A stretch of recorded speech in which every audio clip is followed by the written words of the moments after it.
Good morning. I'd like to welcome everyone to the May Strategic Planning, Information Technology, and Transportation Committee meeting. Time being 7:39, I'm going to call this meeting to order. First item on the agenda is the approval of the agenda. Make a motion for the agenda. Second. All those in favor? Aye. Aye. All right. The next item on the agenda is the approval of minutes from the February 27th, 2019 meeting. Does anybody have any changes or amendments? I don't. I make a motion that we approve the minutes. Second. All those in favor? Aye. All right, thank you. And the next item on the agenda is a action item, contracted services, student transportation. Good morning. Good morning, Mark. So in 2016, we entered into a contract with two vendors to provide contracted services. That contract is due to expire June of 2019. And so we actually placed it out for bid. We use contracted transportation for those kids that have a lengthy ride time, as well as those that are most fragile. And so we received two bids, one from Assistant Transport and Travel, and I think Resource Transportation Management. And with those two bids, we have selected one vendor, Assistance Transport and Travel. And the reason we bring it before the board is because currently we have two vendors that we're contracting with a agreement of less than $90,000. And what we're looking to do is that just add one contractor, which the amount may exceed $100,000, and that's why we would need board approval. $90,000. That's why we would need board approval. So we request that we are able to move forward with Assistance Transport and Travel to provide contracted services. And just keep in mind that contracted services is always used as a last option. We always try to use the yellow buses first. Then if we can't use the yellow buses, we try to contract with parents because it's a cheaper option. And then the last resort would be contracted services. And we do have kids that we pick up out of county as well, that provides a challenge for transportation to send yellow buses across the county lines. Can you explain that to me, that we're picking up kids outside of the county? Just for daily transportation use in lieu of yellow buses, or is this for long out-of-state field trips? This will be for daily transportation use for out of county. Like your homeless population, I think this year we had, according to the records, we had 5 homeless kids that we were picking up out of county. We had 2 foster care kids that we were picking up out of county. Last year we had 11 kids that we were picking up out of county, and that could be Anson County, Charlotte Meg, or Cabarrus County. Okay. Does this contract also include the students that we were transporting for the IV transportation Marvin Ridge this year? Yes, ma'am. And what we're asking for is a projection because of the possible growth of the IB program, the DLI program, which is a dual language immersion, the college and career academy, and we can't really project the foster care kids that may be out of county or in county that may be outliers, in the far parts of the county, as well as any pre-K kids that we transport.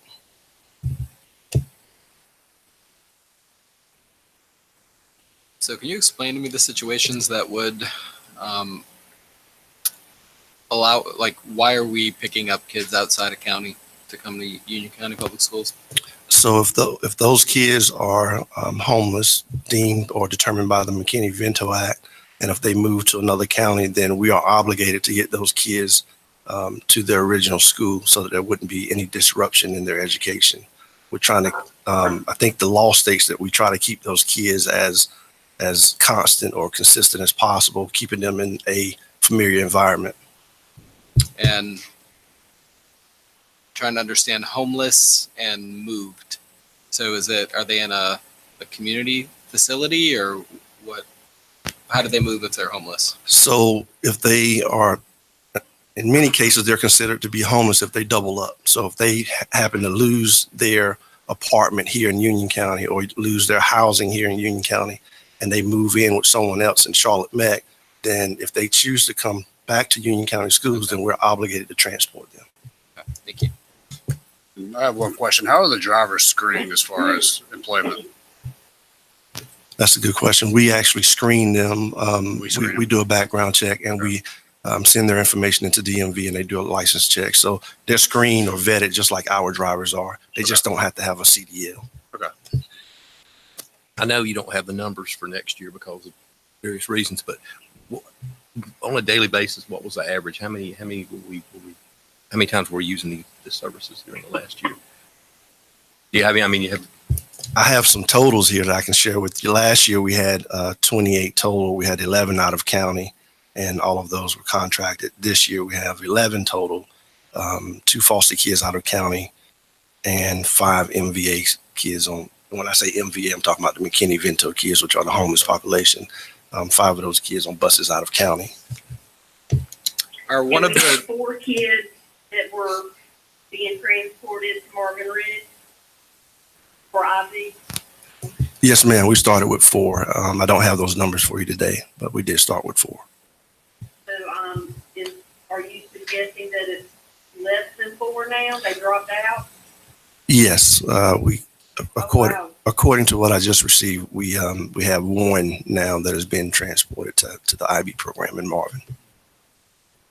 And I think that was about $12,000, if I'm not mistaken, for 4 students. So now it's about $12,000 for 1 student. No, the charge for that is $20.60 per student per way. So we began with 4 students, and now 3 of those students have requested to not use transportation services. So we're down to 1 that has been transported on contract services the entire school year. so who is our incumbent? Is it one of the 2 that Yes, currently we use Assistance Travel and Transport. They go by AT&T, and they currently provide services to us. The other vendor did not participate in this bid process. We were actually being charged the same price for both vendors, which was, I think it may have been about $20 one way and $40 round trip. And that's an estimate. I don't have the figures in front of me, but So- the other vendor did not participate in this bid. So this bid is not yielding any savings on our side. It actually goes up. It goes up, and it goes up because the vendor informed me that the one that actually was the lowest bidder informed me that gas has rise since 2016. That's an increase in cost, as well as we don't have the volume to support the lower cost that he gave us back in 2016.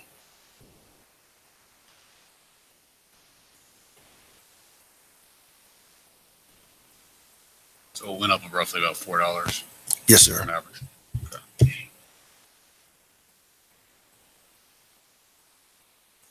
And just to let the committee know, we are exploring options of purchasing our own vans as well. I know that came up in the last committee meeting that I attended. And so we're in the process of looking into that. But there are some things that we have to work out as far as, acquiring drivers, the liability concern, as well as the eligible or the funding situation with DPI. So we're looking at all that, and we'll come back to the committee with when we have a more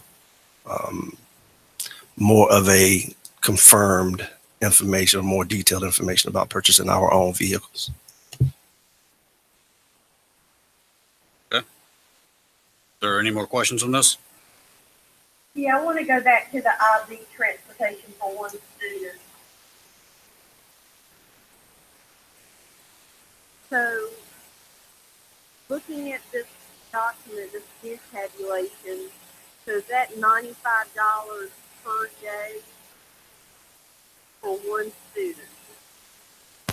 Yes, ma'am. For that vendor, it would be $95 per day round trip, and we're not looking to utilize that vendor, but that is correct. Be 40. $17,000 per year to transport one student to a school that is not their home assignment. That's using, we're using assistant travel and transport, not resource management systems. It'd be the 4828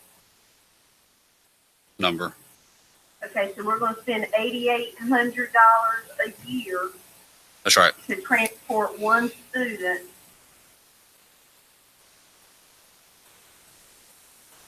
And we're okay with this. Almost $9,000 per year to transport one student to the IB program. And so this is a per student agreement. So that means if we have 20 students who want to be transported next year,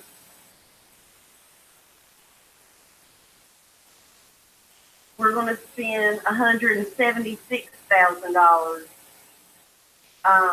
to transport students away from out of their home assignment. Can you provide a little clarity? I'm concerned about this IB transportation. Almost $50 per day per student, and it does concern me. $8,800 for one student. I'm not sure I can agree with this. Is there this 4828 per student? I mean, is that an average? Is it like if somebody's in Wingate being transported to Marvin, that's different than somebody in Weddington being transported to Marvin, right? Our contractor actually charges a per student rate regardless of where they are, unless they're out of county. So if a student is out of county, then they charge us a mileage rate to the county line, and then it's the per student rate if you choose morning and afternoon. Some students are not transported morning and afternoon by a contractor. We try to use our buses when we can. And $48.28 times 180 days roughly is $8,690 per year to transport one student. However, when you're looking at a situation, as an example you just used, a student from Wingate to Marvin Ridge, perhaps, that is a lot cheaper than adding a bus to our fleet, which would cost us approximately $50,000 per year. Also, if you have two students that are neighbors, it's going to be double the price, even though they're going side by side.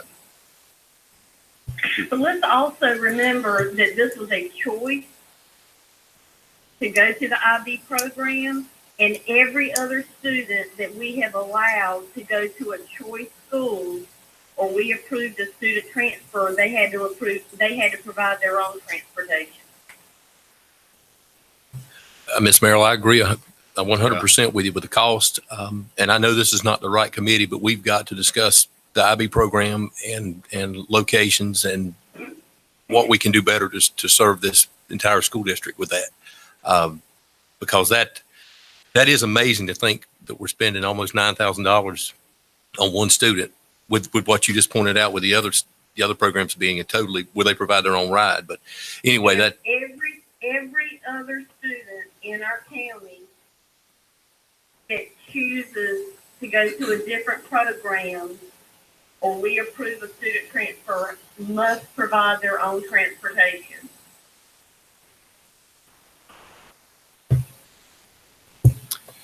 Follow-up question. And when this was presented to us, I believe we were told that this was going to be for like 15 or 20 students. Shocked when I found out that it was only 4, and now I'm shocked that three have dropped out, and we're continuing this for 1. So I think we need to revisit this for next year, for the fall. Is that a policy saying that we provide transportation to that? Okay. I don't see that transportation IB is in the policy without KUB. Okay. And we can certainly bring that up to policy. We'll be talking about policy for policy at the next policy. Okay. Is there any state or federal funding that helps subsidize this cost due to some of the reasons that you mentioned we're obligated? No, sir. We have a block grant, and out of that block grant, we actually pay for the cost. Any magnet program that you use, it does create an additional cost of transportation.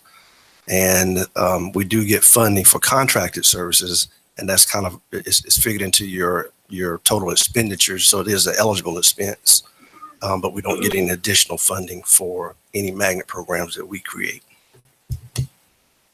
What about, how many pre-K students utilize this? So last year, the pre-K numbers were higher only because we were transporting out of the actual attendance area. This year, we didn't use the contract services for a lot of pre-K kids, only because we changed the attendance. Well, we started transporting within the attendance area, which made the cost low, and we didn't have to use contract services as much. Okay.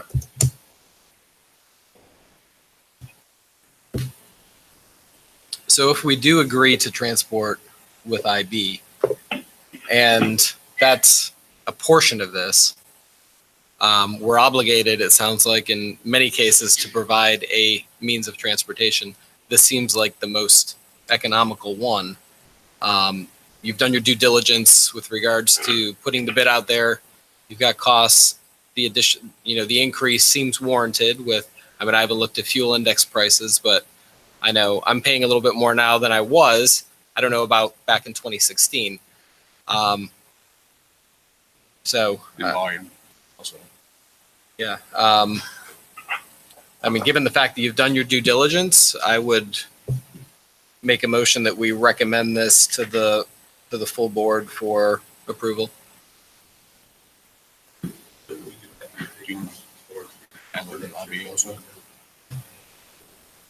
It's day to day. Usually it comes in if a kid is determined to be homeless, then we'll get that request. But from year to year, we can't project.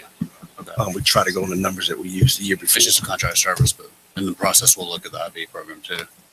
Yeah. So the amount of $160,000, to your point, is estimated. We're going, basically what we're approving is the contract at 48.28 round trip per student. Up to $160,000. Is it a not to exceed, or that's an estimate? So we're looking at $160,000 or less. Okay. Will not exceed Have to 160. come back to the board.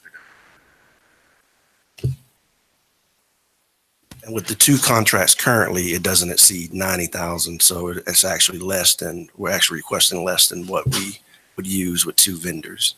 Okay. Do I need to update my motion, or is that okay? Need a second also? Second. All right, all those in favor, we recommend this to the full board. Aye. All those opposed? Nay. All right,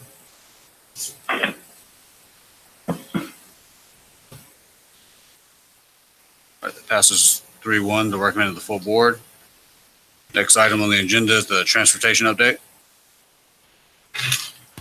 So we wanted to share some information about the merger of Shiloh and Sun Valley. Currently, we have buses that serve, or the same buses serve Sun Valley, also serves Shiloh. So next year, we're looking at adding additional buses to those areas to support the merger. And that will create a domino effect when it comes to routing. And I'll let Ms. Benton speak to the routing component. So with the reconstruction of the Sun Valley Shiloh merge, we would expect 5 to 9 buses adding in that area to the fleet, adding buses to the fleet. Of course, it will create a domino effect down. It would require us to restructure the Sun Valley, Weddington, Cuthbertson, and Marvin areas. The reason for the domino effect is because those buses are shared within each other to transport a student in the afternoon, for example.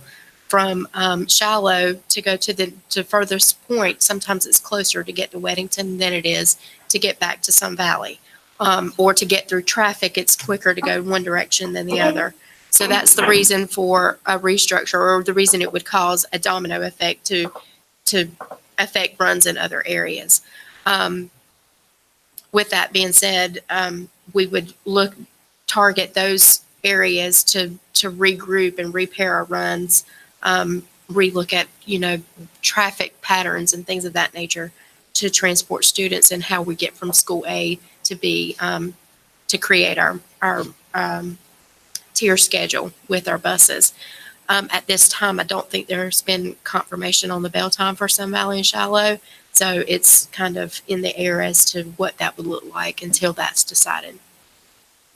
And I would add as well that we've had 2 student reassignments that have taken place. And so we're taking the opportunity as well to, and I'll use Mr. Watson's term, to tear down some of the routing structures that we have in some of the areas where we've had some issues. So we're tearing those down and building up from the ground. Instead of patching what we had in place, we're going to start with a clean sheet and see if we can do better on times and mileage. That's great. No, I appreciate you guys doing that. I mean, we have a baseline, right? So we did this year with patching, so we know what that looks like. So I can only hope that tearing down and starting from the ground up, it will yield some better results with regards to the miles run and the overall budget. So I appreciate you guys doing that. And how are we on bus drivers right now? So we are currently, I think we have 8 vacancies currently.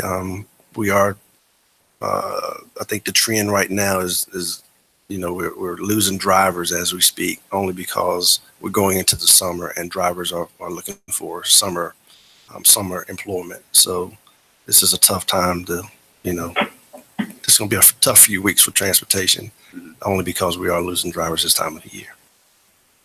Okay.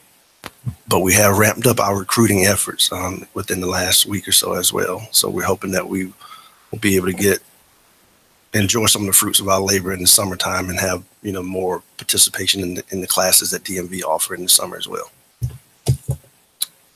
What are you anticipating with regards to the fact that we are losing drivers? I mean, is there jeopardy of routes being run or delays, or like how are we going to be able to accommodate? So right now, the forecast is we're looking at about 28 vacancies to start the school year if we started school today. And so the hope is that we can get participation in the summer classes and get some people, certified to be able to start when we begin school. And the reason that we're looking at so many vacancies is because we have to add buses to those areas of like the Sun Valley and Shiloh area. So we're putting that in our projected vacancy pool. And we also have drivers, again, that are leaving, and we have some drivers that are wanting to transfer to other areas too. So just to make mention, our hard to fill areas have always been our Marvin and Weddington areas, but we are making efforts to get those vacancies filled. So what about for these last 3 weeks of school? You had mentioned that it's going to be tough on transportation. That's where I was getting at. Like what's the plan as we're losing drivers to be able to still accommodate the students? So it's kind of like all hands on deck. We are sending staff out of the office, as well as in some cases we have to run double runs, which is not favorable, but we have to get the kids home. And so double runs is our second option. And we try to get staff in those areas where we fully staff. We try to get those staff members to help in other areas. So we're kind of patching it as we go.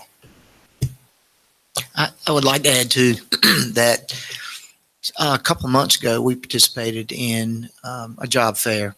It was mainly a teacher job fair in the morning, but the operations group got to participate in the afternoon. And so that's Mr. Watson's shop and facilities and school nutrition. We didn't do very well with it. We didn't have very many people. I think there were single digit people that came to that particular job fair for our group. And we've done that for a couple of years now. What we feel like will work better for us is to have our own job fair recruitment effort, which is always ongoing, but we would want to do something in the summer, so people can tie together. Yes, I'm going to a job fair and I could be starting to work in several weeks or a month or so. So we're working on doing another recruiting effort this summer, closer to the start of school, to try and tie that together. As Mr. Watson mentioned, we do anticipate losing drivers as we get near the end of the year, and they don't get full-time employment. So we are exploring some opportunities in that venue as well. I'll say that some of the things we're looking at may not stick, but we're going to look at everything to see if we can find ways where we have a need to keep these people employed and keep them in the mix driving. I just have one more question too. How many buses are we currently running, and how many buses do we anticipate to run next year? So we're currently running 286 buses. 86. Yes, sir. And we would anticipate probably around 296 to 300. Yeah.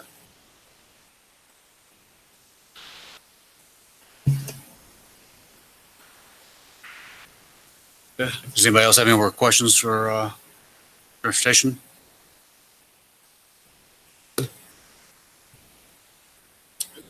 All right. We'll move on then to next item, which is our technology update. Thank you, everyone. Thanks so much.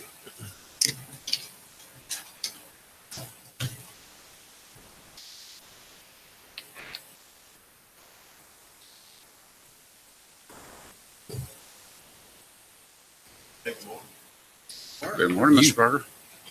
Good morning. Morning. I just want to give you, as in middle of the year, I gave you an update as far as our roadmaps and information. And I thought this would be a timely, just informational update. There's not any action items to this. It's just to bring you abreast of where we are right now in technology and what contracts are going on. The first page is a projection refresh, which we spoke about and has made it to the county for the vote. Just wanted to go over the details are there on how we allocated out the devices. And then the prices at the bottom indicate how the budget items are set up for each school location.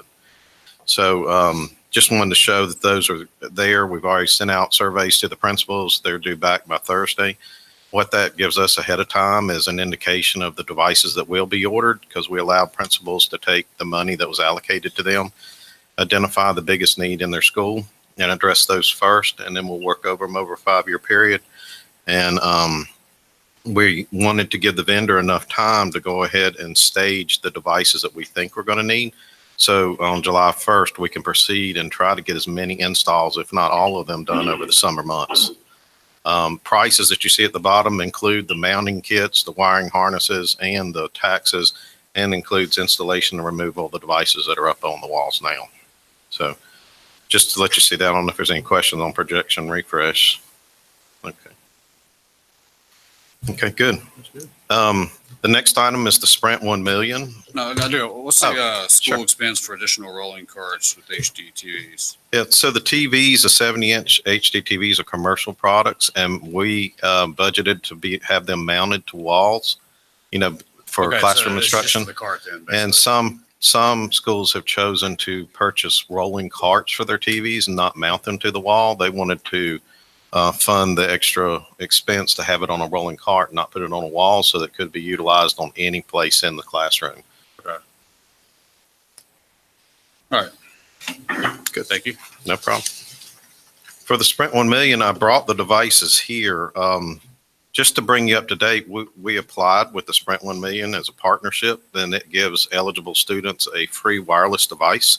And I brought some here if you want to see what they look like. I brought them just so you could see what the students are receiving. But in these devices, last year we started with Forest Hills High School, as you remember, and we rolled it out, and we put 450 wireless devices to students that were eligible. And middle of the year, we went to Parkwood and rolled that out, 500 devices to Parkwood High School.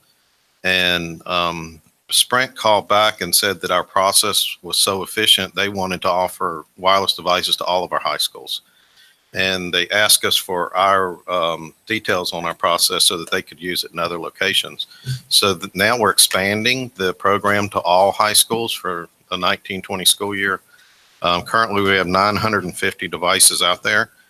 Sprint has committed to 4,845 devices at a minimum. So starting next year, we should be around 5,795 devices out there. We also have the opportunity to go back and poll students that come into our district after the start of the year and give them devices too. So they take a survey, and if they answer no to any of 4 questions, which is, do you have internet at home? Is it reliable? Is it fast enough? Do you have multiple devices at home that's slowing down your connections? It's basically the 4 questions. If they answer no to any of those, they're eligible for one of these devices. There's no cost for the student, no cost for the district, and it's 10 gig a month on data. So they're trying to bridge the digital divide by allowing students that don't have an opportunity for access to the internet at home to complete their homework and do their research for using these devices. So just to let you know where we are, and that'll be in all high schools next year. And we started hitting the 8th graders now, and we've already polled them to find out which ones are moving up so they can be prepared as soon as they enter into high school. Do we have any liability with lost or stolen devices? No, we don't have any liability. The vendor will not charge us if one is lost or stolen. It's just there's not many spares. So the student may not have one to utilize if it gets lost or stolen. But there's no cost for the district. And we have a dashboard that we can deactivate them as students move out of the district and withdraw. We can deactivate a device if we don't need it. At the end of every school year, Sprint will deactivate all of the graduating seniors anyway. And if we can collect those, which we're doing at Forest Hills and Parkwood, if we can collect some of those back from the seniors, then those can be utilized as spares for the district for next year. So it's a good program. How come CATA and early college have no devices?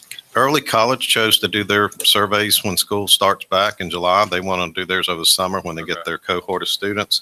And CATA has not given a date this year yet to do it. We're working with them to try to get it in. Okay, so they're on schedule. Yeah, if they don't get it, then we'll start with them in the fall, surveying their students, and we will get them in their hands of their students right away.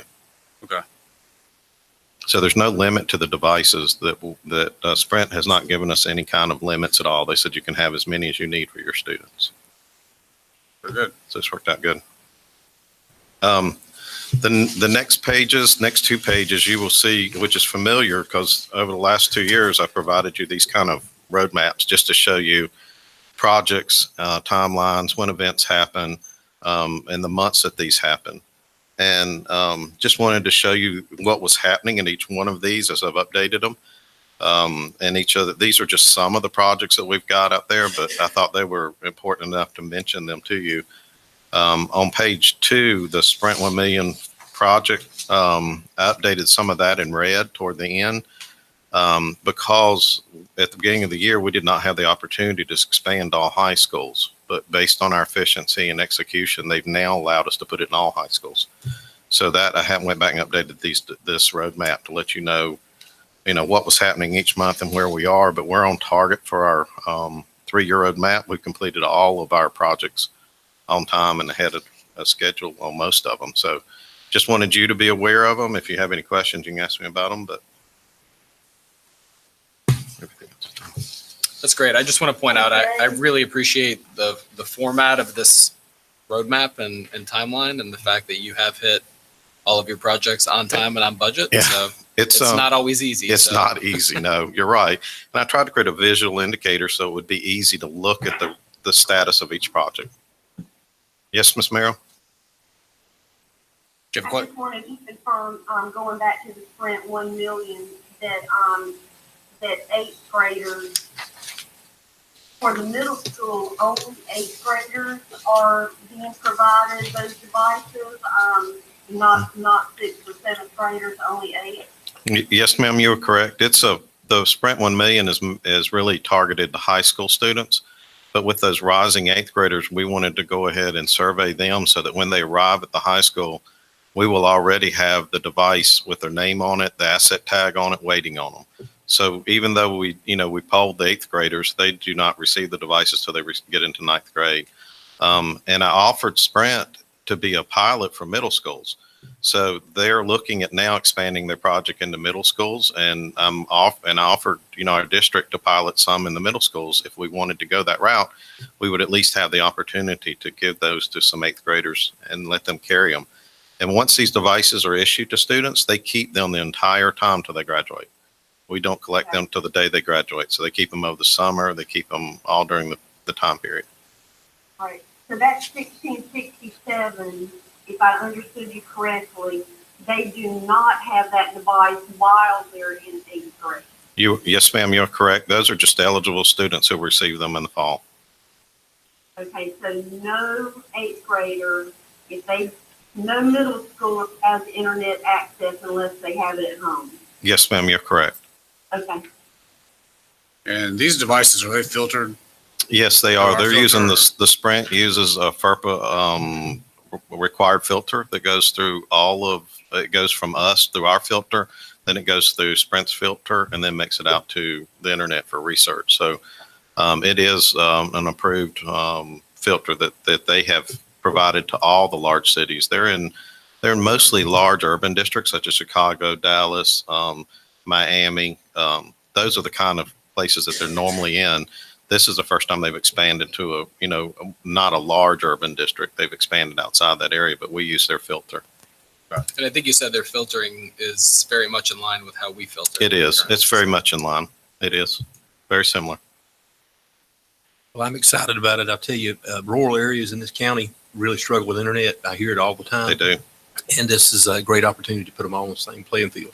It is. It's Appreciate that. part of their, digital divide that we're trying to provide students who don't have that access and that ability to complete their homework at home, because 70% of the teachers assign electronic homework to students every day. And those students that don't have that either have to stay after or find some internet connectivity around them. This gives them an opportunity to carry it home and complete their work and keep up. Good. Okay. thank you, Joe. Thank you. Thank you so much. All right, our next item is items to be taken to the full board, and we only have one, which is the contracted services for student transportation, which approved 3-1. We'll take that to the next board meeting in June. And our next meeting date is scheduled for June 26th. June 26th at 7:30, if needed, I guess, Yeah. if we have one, yeah. Sure staff will prefer not to have one, but. Yeah. With that, I'd like to make a motion to adjourn. Second. All those in favor? Aye. Aye. We are adjourned. Thank you, everyone.